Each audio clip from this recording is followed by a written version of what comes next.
What's up guys, RuppDat here, and welcome back to Let's Play Pokemon Yellow. Okay, I'm done trying to creep you guys out, don't worry.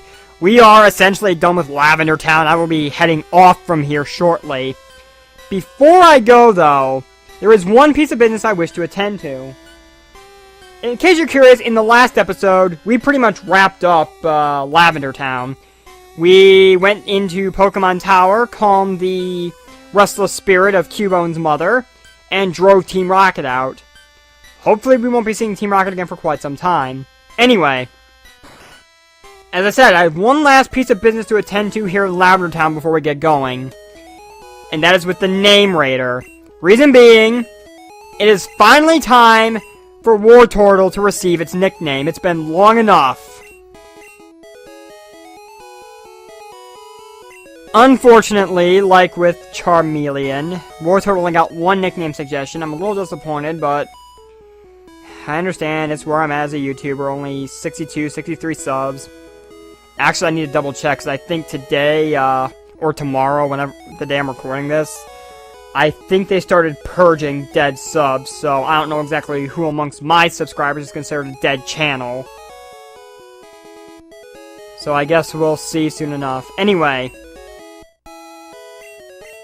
we are going to name our Wartortle Trico. I know it sounds a little too close to Trico, so I'll probably just call him Trico. This nickname was suggested to me by the Claros Vita, and he of course says he loves his Latin, and admittedly so do I. I'm a huge fan of Latin. I've actually been trying to learn Latin myself. I'm a huge fan of Latin. I love the language. Trico in Latin means trickster. And as you recall, as he so eloquently pointed out, the Officer Jenny, who gave us our Wartortle when it was a Squirtle, told us that he was always getting into mischief. Well, I say he, but for all we know, it could be a girl. I'll find out at the end of this project when I take this team to Pokemon Stadium 2. Anyways, time to leave Lavender Town behind and go exploring through this area, which is known as, it's Route 12, but it's specifically known as Silence Bridge. No idea why, especially since I have no plans on staying silent. First off, I want to come up here in this little building because, oh, that's sad. Just giving us a TM because our Pokemon doesn't need it anymore. TM39, I believe, contains Swift, which is a move that never misses, even if your opponent's using Fly or Dig. That got remedied in later games, but still. Onward we press. Unfortunately, I still am not at my 30 Pokemon quota. So unfortunately, I'm not going to be able to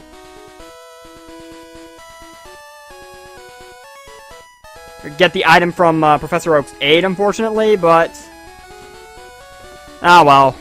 It is what it is. So, hopefully, I can remedy the situation soon enough. Anyway, this route, as you might be able to tell, just from the fact that, we're on a bridge, it's infested with fishermen. Which means an abundance of water Pokemon. Goldeen, I'm a bit afraid of, because of the fact that Goldeen can know Peck, which is in fact a flying type move. Wish Pidgeotto would get it, but whatever. Poliwag. Let's get Herbivore some more experience. The one thing that really ticks me off is the fact that the item, there's another item we get from Professor Oak's aid whenever we find him, for when we get 50 Pokemon, which I'd really love to have. God damn Hypnosis. Thank God that only lasted one turn. And the last one's a Goldeen. Hopefully Herbivore can one-shot with a Vine Whip. But it's funny, I was complaining about the experience share and its mechanics, oh god, in the games, but I completely forgot that in Gen 1 there is no such thing as held items, so it was actually known as the Experience All, and functions the same way it does in X and Y pretty much, so X and Y actually went back to the Gen 1 roots. as far as that was concerned. That I unfortunately cannot get until later. Fisherman here. I'm just gonna battle him really quick and then... just for the experience, and then I'll be right back. Killer Bird's now level 29. And it's doing a lot of damage to itself, but it's really putting in work. Killer Bird is finally a threat. I didn't know you were there. The Fishing Fool versus the Pokemon Kid. Jeez, I didn't know we were trying to make a marquee matchup out of this. Only one Pokemon, though, so hopefully... yeah, it's a Goldeen. You won't take... that is a, Beastly Goldeen. I'll try a Razor Wind. Okay, so the next place we are heading, I might as well get into that, is Fuchsia City. I could also technically go to Saffron City now if I wanted to. But I just want to cover the routes to Fuchsia City before I decide what I'm going to do next. There is one problem that we will be running into pretty soon here regarding both of those. The difficulty curve in X and Y really stepped up. Well, X and Y, what the hell am I talking about? I've been playing the game a lot recently, doing a lot of competitive battles over Wi-Fi. I have this unfortunate habit, though, of just destroying every Poketuber I've tried to face, which, to be perfectly honest, I would love to stop doing, because I would like a good battle for a change. It's not their fault, it's just I keep bringing overpowered teams. I will try not to make a habit of that in the future. But anyway. Yellow has a steeper difficulty curve than X and Y. There I go again! Has a steeper difficulty curve than Red and Blue. There, get it right, jeez. For the simple fact that while both the Fuchsia and Saffron City gyms are relatively around the level I'm getting to, around the level 35-ish area, the gyms for those two cities in yellow are upwards to the 45 and 50 range. Yeah, they really expect you to grind a lot. Smoke screen. So what I might do is I might catch a bunch of Pokemon just to get the experience all whenever that opportunity arises. And beyond that, I'm probably just going to do a bunch of off-screen grinding just to get myself ready for those areas. Anyway, before we really get into the true meat of the route, we have this thing right here. A sleeping Pokemon blocks the way. Well, sport fishing area. Well, what do you say? I thought I bought more Great Balls than that. Oh, this should be fun. I'll make a note to buy more Great Balls next time. Anyway, let's use the Poke Flute, shall we?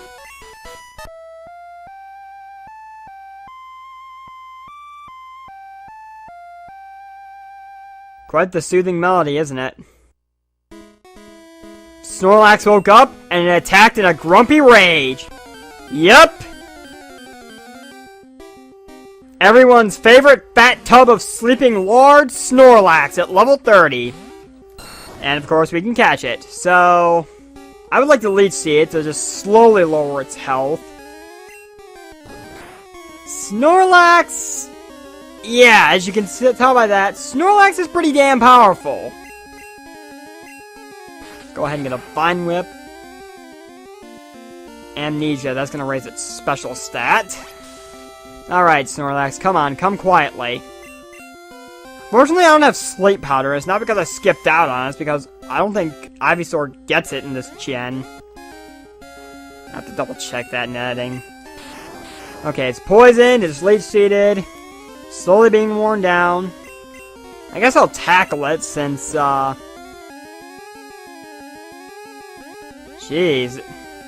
This thing just wants to be a pain in the ass. I'm not planning on killing this thing. I'm planning on trying to catch it, but... And I really should have brought more... Actually, I could have sworn I bought more Great Balls, but I guess not. Wow. You know, instead of poisoning this thing, maybe I should have just switched into Raijin and paralyzed it. Oh, well. Hindsight's 20/20 now. Besides, to be perfectly honest, there's another Snorlax. I guess I should go into that. There are 2 ways you can get into Fuchsia City, and I'm covering the longer way in this episode, and maybe the next, depending on where I decide to stop. Got the Snorlax!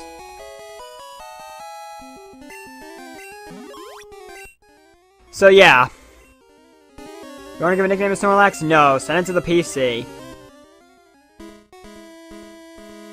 Alright, I guess I'll put Trico out front as we continue on our way down the bridge. But yeah, there are 2 ways to get to Fuchsia City.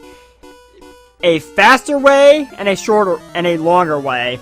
The faster way is off to the side of, we got a rocker here. Again, that doesn't look like a guitar, it looks like a whip. Whatever. And now I'm realizing Trico's a bad idea. Let's get Herbivore back in here after all. The shorter way is off to the side of, Celadon City. I couldn't remember its name! Fuck!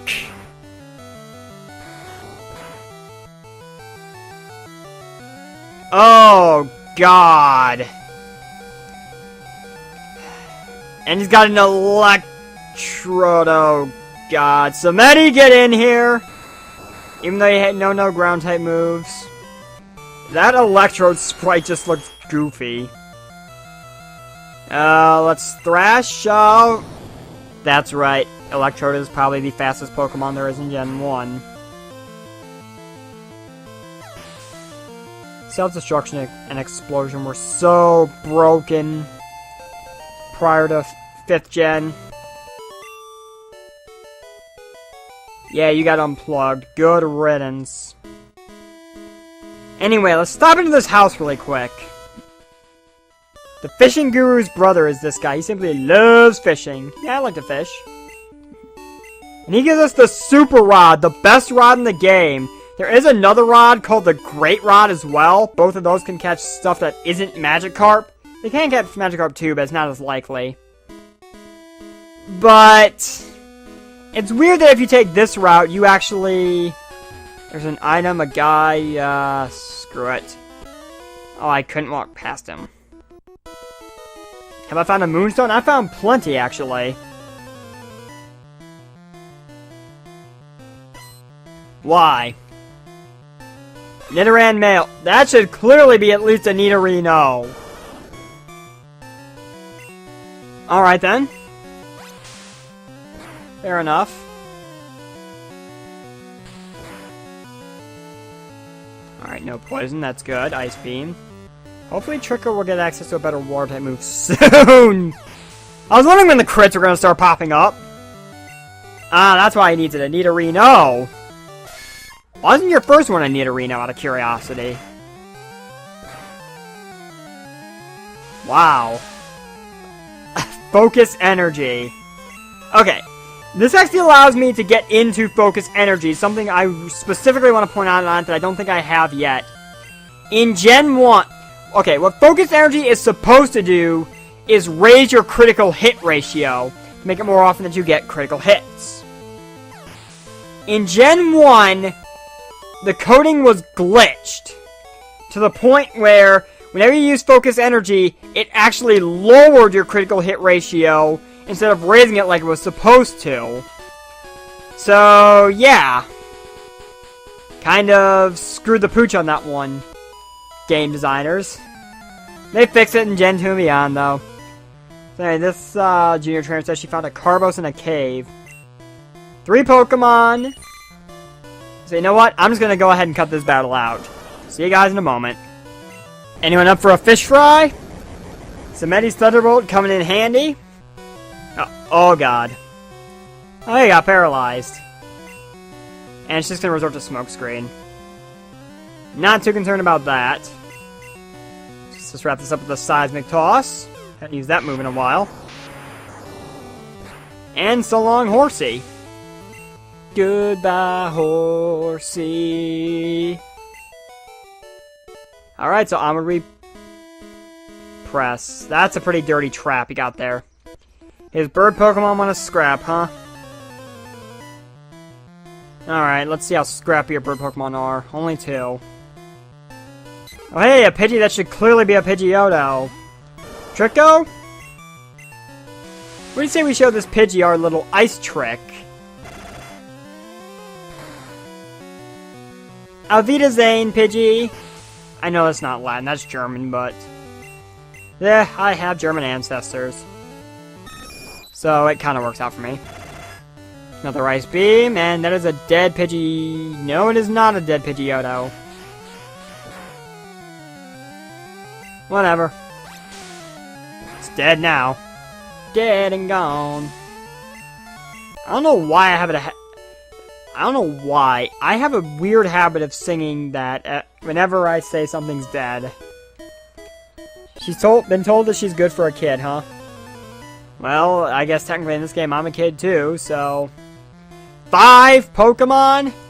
Yeah, not showing this battle. Be right back. Alright, the junior trainer and her 5 irritating Pokemon have been defeated. They were all normal types, which is interesting, but... let's just move on. We got this little maze-like area we have to traverse now. You know what? Looking over at my recording time? Yeah, now we're on Route 13. I think if I run along the bottom, I can actually skip every nope. Well, that was wishful thinking. It looks like this maze is set up that you can actually skip all these trainers. What I'll probably end up doing is just coming back and facing them, well, almost all of them. I'll probably come back and face them off camera. Thought there might be an item there or something. I'll probably come back and face all of them off camera just for the fact that... for the sake of not having to show them and clutter up the video even more. And also the fact that I'm going to need just something to grind my Pokemon against anyway, so... it'll be done one way or another eventually. There's a dead Pidgey.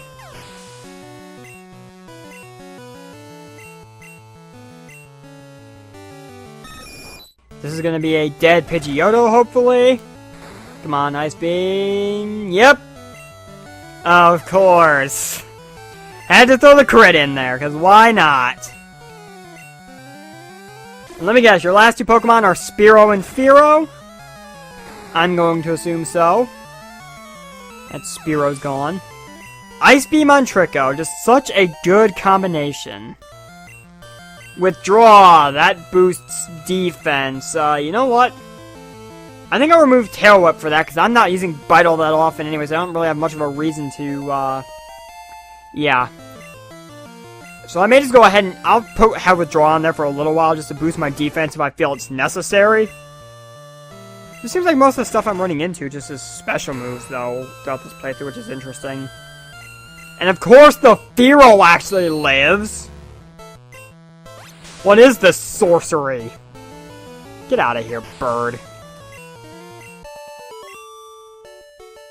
Whatever. The bird keeper's out of power. What are you, a damn battery? I hate mazes. I believe I made this point pretty damn clear back during the Kingdom Hearts LP. I hate mazes. Oh yeah, I don't have to battle him. And I can duck underneath you as well. Let's... okay. I'm just gonna take this way then. Come on, maze knowledge, don't let me down. So we go down here. That's weird. This ride's a lot longer than I remember it being. Just gonna move around you guys.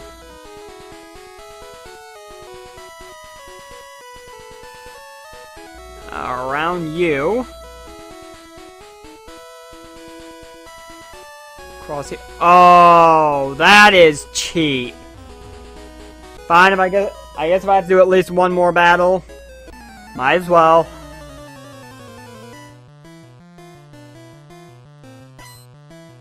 Beat it with only 2 Pokemon. Hopefully this will be quick. Oh yeah. Oh, that Pidgeotto's. That's a powerful Pidgeotto.